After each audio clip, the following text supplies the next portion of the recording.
Hi, my name is Sarah Bentley Pearson, and I am excited to share my podcast, which features wonderful talent that I've been so lucky to discover in the Southeast.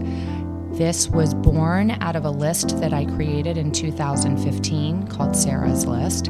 And through my work in real estate, which I've been doing since 2005, and styling work, and just my personal life and my personal interests, I've been able to meet so many wonderful people, and I'm excited to share them with you. Karen, thank you so much for coming. You are like one of the most fashionable Atlanta women I know. Well, thanks. I'm always in awe. You look like one of these women, and correct me if I'm wrong, because I'd love to be one of these women, but I'm not. You look like you go to Bergdorf's and you buy like the season, and it's always put together head to toe, and that it's very well curated. Do you kind of shop like that, or do you buy pieces? No, that's a very flattering and kind thing to say. No, I definitely don't do that. I don't know. I like clothes like you do, right? Yeah, so yeah. if I see something I like, then that's kind of how I shop more. But I do have like a little fashion rule. I never buy, like if I see a great pair of pants or a great sweater, I never just buy that without buying something that goes with it. I'm trying to do that now. I only buy an entire outfit. Yeah, I think that's smart. Otherwise, it just sits in your closet and you like don't end up really wearing it, or you pair it with jeans or something, and it's just not as, doesn't feel like you have a new outfit on. That good feeling you have when you're wearing something new. No, my best friend in Switzerland has been doing that for years. Like she will literally plan the whole outfit from top to bottom and always looks very pulled together. My issue is like I lean a little boho, so it's hard for me sometimes to want to be that matchy, but I think I've started doing that now that I'm older and I have the resources to like buy the outfit because when in doubt, you can always go back to that. Right. Well, plus it's just, I feel like I'm always, I never have enough time in the morning and I don't have time to think about what I want to put on. So it's just easier to know, oh yeah, it's like granimals, like let's just put these together. So well, easier. And I was very impressed when I saw you in Whole Foods with like the rubber gloves and the apron on, and you were like really doing the work. I was like, wow, okay. Yeah. Well, I'm not afraid to get my hands dirty. And I think when you own a small business or even a big business, any sort of business, if it's yours, you end up wearing every single hat, and you can't be afraid to like get under the sink and see what's causing the blockage and like pull, just do cleaning and mopping and scrubbing and climb in and look at HVAC systems and things like that. You have to be willing to do it all. So, well, before we get into Dtox, I was, I've known you through Melanie Turner over the years, and I know that you lived in Dubai. And then when you sent me your bio, I mean, you really have traveled the world a lot. And I grew up in Berlin, and I spent 4 years in East Berlin when I was growing up. And I feel as an adult like that was a major gift for me. And I've tried to travel a little bit with Pearson, but not as much as I did as a young person. And don't you feel that that was just a gift for you to have traveled as much as you have now being an adult and seeing the world? And absolutely. My parents moved us around quite a bit, like not just sort of state to state, but we moved I was born in Toronto, and so we moved to South Africa. That was our first move. And like I attended the convent that my mother and my aunt went to, and some of the sisters were still there. And that was like the first real childhood culture shock, I suppose, that I went through. And I remember very distinctly when we were moving from there to Australia, I remember being like, Mom, it was so sad, right? Because as a child, you're really just sad to leave your friends. You don't really care about anything else. And my mom reminded me that if I hadn't have made the last move, I wouldn't have known, Tracy, Louise, whatever, you wouldn't have met them. And I was like, okay. And I've sort of kept that in mind as I've continued to move as an adult, and it forces you to not stay. It forces you to grow. It forces you to get out there, to really exert yourself, to almost impose yourself on others. Like, hi, I'm here, I'm new. Like, you want to be friends, you know? I mean, I that sounds strange, but it forces you to get out of your comfort zone of your besties that you've had since, you know, fourth grade or whatever. I have always been pushed to uh, be more confident than I maybe felt, because I had to get out there and make new friends wherever I was. So, but yeah, I think that's been a gift. I feel like I can talk to anybody, and yeah, it's been good. Yeah, I feel the same way. I mean, I think it's a nice way to sort of reinvent, purge, start over. It's a nice way to really kind of do life, is to have opportunities to keep growing and changing and seeing different parts of the world and having a different perspective. I mean, me growing up in a communist country, and I always say it's a beautiful idea, but it just doesn't work. I mean, we would be driving down, a main road in East Berlin, and there would be 5 men standing around watching one man dig the ditch, because they all had the job. Yeah. It doesn't create the real push that capitalism does in a person. And so what does your husband do that allowed you to travel as an adult when you got married? He was in commercial real estate investment and development, and so shopping centers and mostly, but all kinds of real estate, really. So that's what took us to Shanghai, and he actually worked for a company based in Thailand, but a lot of their holdings were in China. So we were based in Shanghai, and we were there for 8 years. And I hear it's super clean. I've never been there. No, that's Singapore. Singapore is really clean. It's illegal to chew gum there. Like that is a very clean place. But Shanghai is like pretty raw and pretty rough. Okay. But a very cool city. Very cool. And then you lived in Dubai as well, correct? Yes. And I hear that all my friends who live in Europe like to go to Dubai and to go shopping. Shopping. Yeah. So did your husband build some of the cool shopping centers in Dubai? The company that he was working with built the shopping center where they have the indoor ski slope. Yeah, I've read about that. Mm-hmm. So, and actually, it was right near where we lived. So, but they did a couple of those. They did one in Cairo, one in Dubai. So yeah, they work on a lot of the cutting edge sort of projects. He sits on a Saudi board right now, and they're doing one of the Giga projects there. So he's, that's what sort of got us moving around the globe a little bit. So. Well, that's exciting. And do you like Atlanta?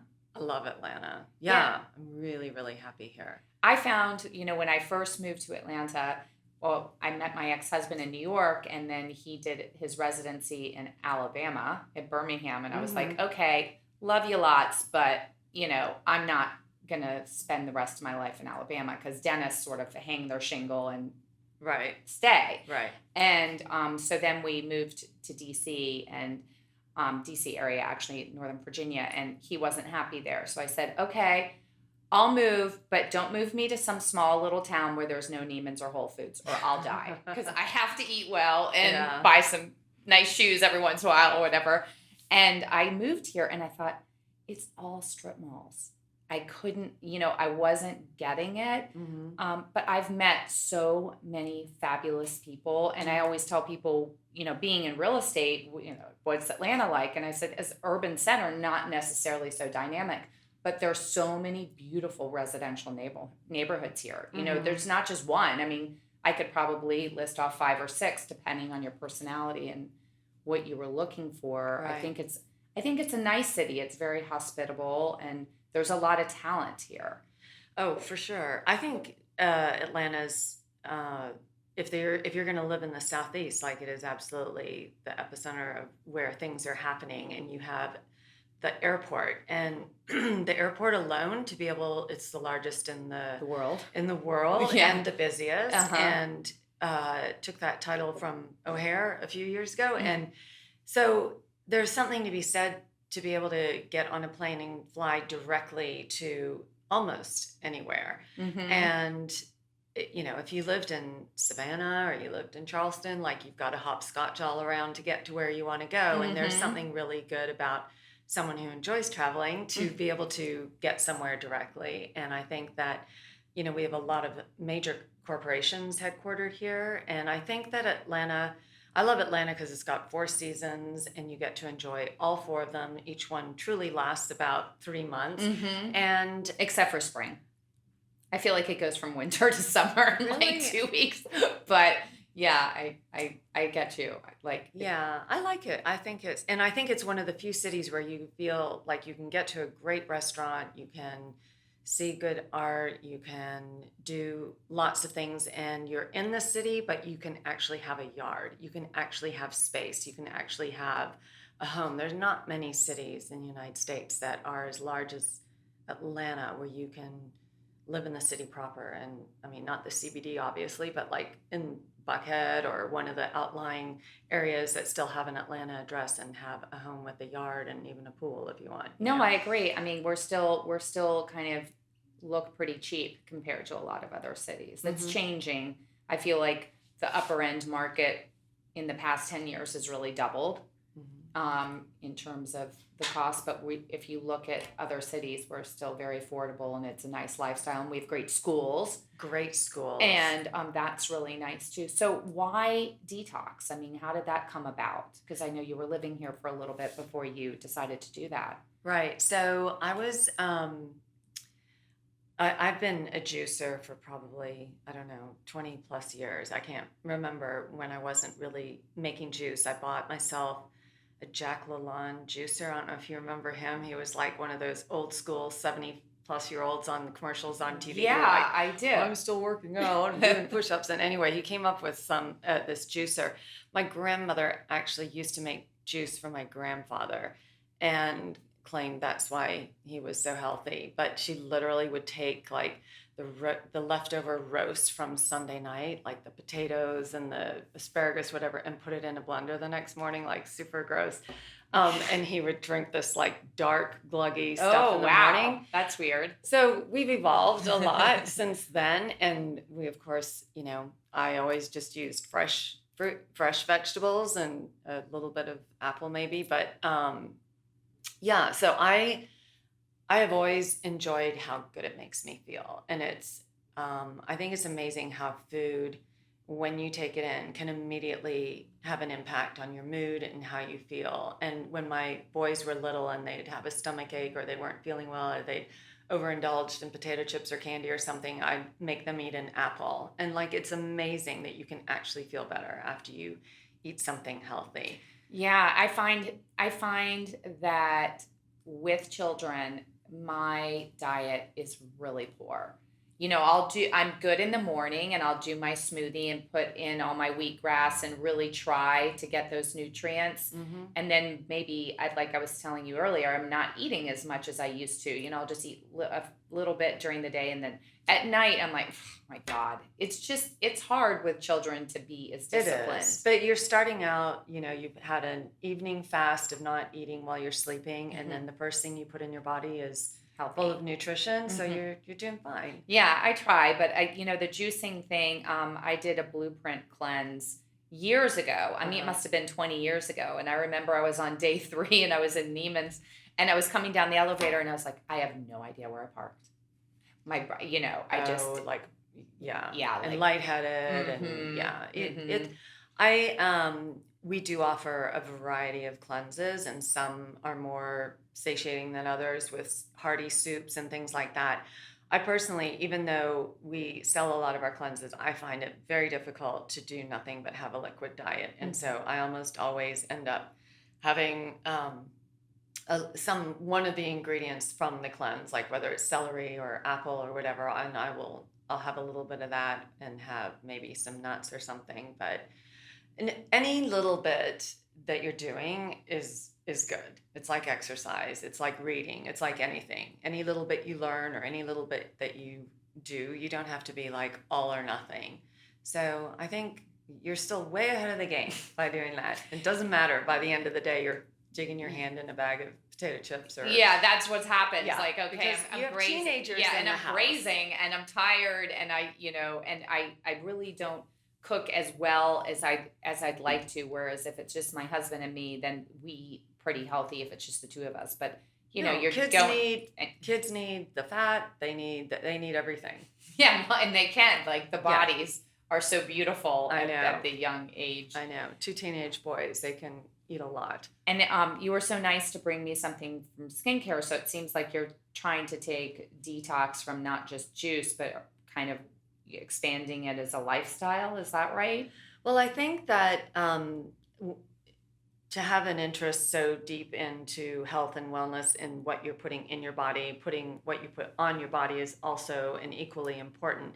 So you can't help but sort of deviate from not just focused on the juice and the smoothies and the and coffees and things, but so I love skincare. I've tried everything on the market. I think you feel the same way. Yeah. Like, and it's fun, and I guess we're always hoping for that miracle product that's going to change everything, right? But I think to the juicing, and sleeping, and there's all these other ways that no matter what skincare you're using, if you're not taking care of your body, it doesn't matter. That's 100% true. And I find that if I've just done, intense, 4 days of a lot of really clean eating, it absolutely shows in my skin, and vice versa. If I've been out and had too many cocktails and eaten like cheese or eaten like a lot of what I would call unclean foods, it shows in my skin, and it makes a big difference.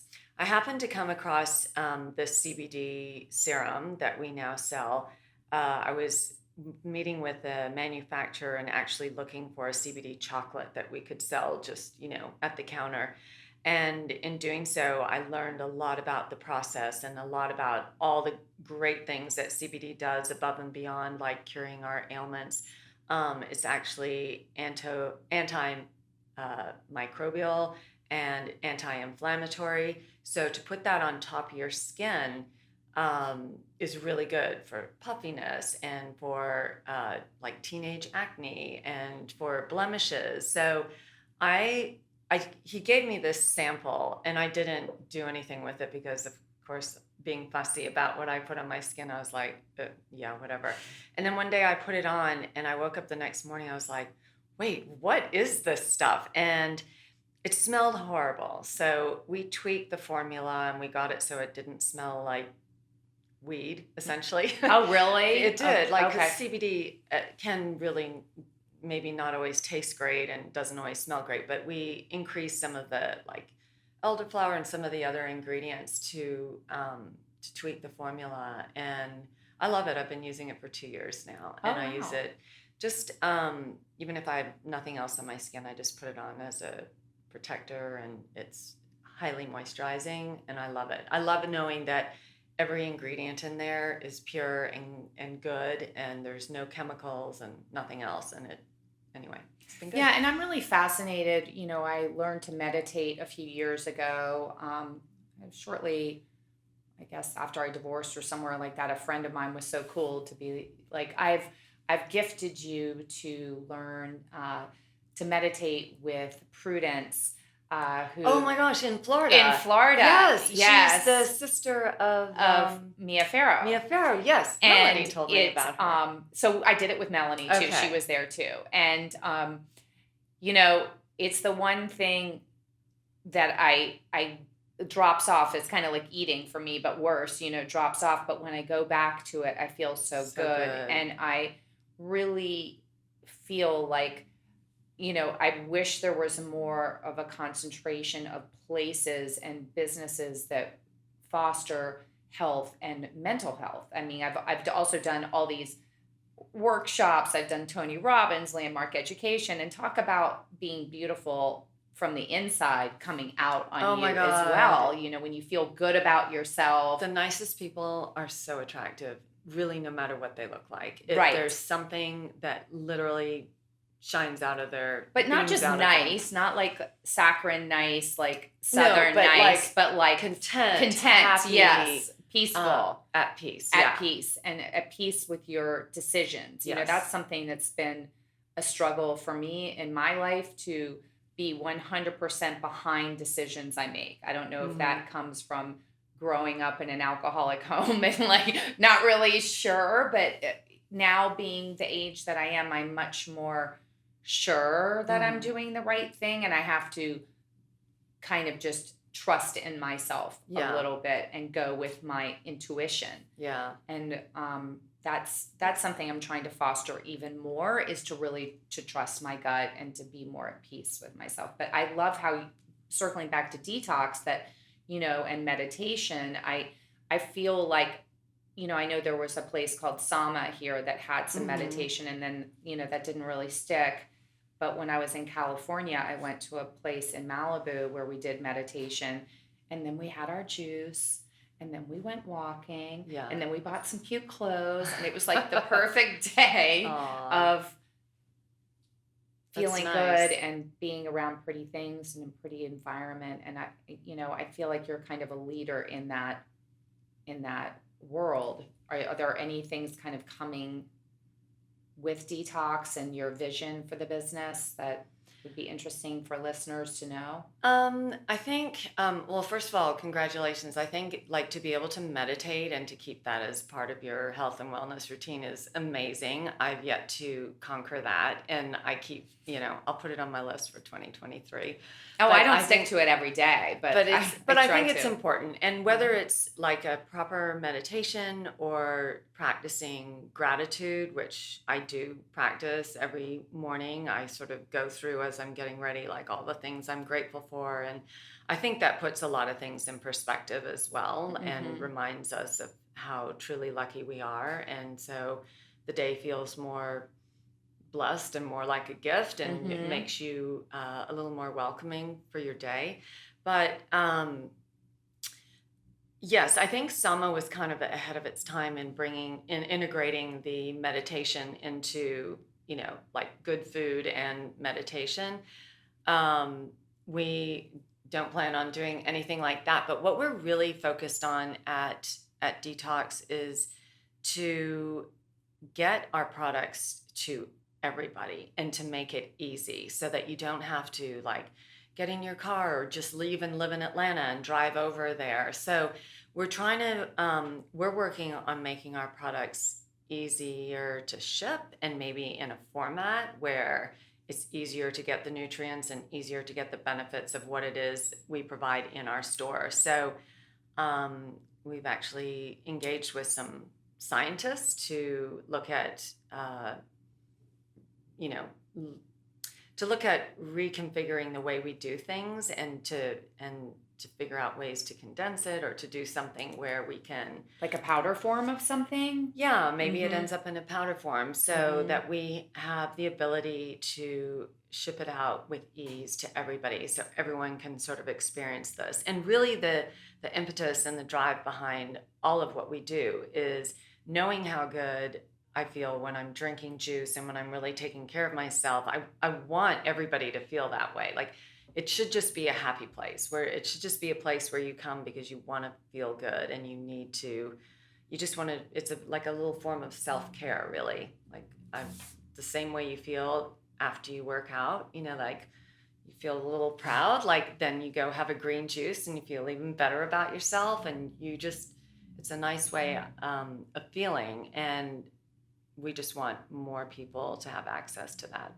So, you know, I'm typically the type of person who thinks, you know, especially when I'm doing my goals for the year, okay, so this year, you know, I'm going to juice every day, and, you know, I'm going to do this and that. And then often I don't, and I don't keep my word to myself. But if from a detox point of view, what do you think are like the essentials of juicing, and how to juice and how to be successful with that in a way that's easy?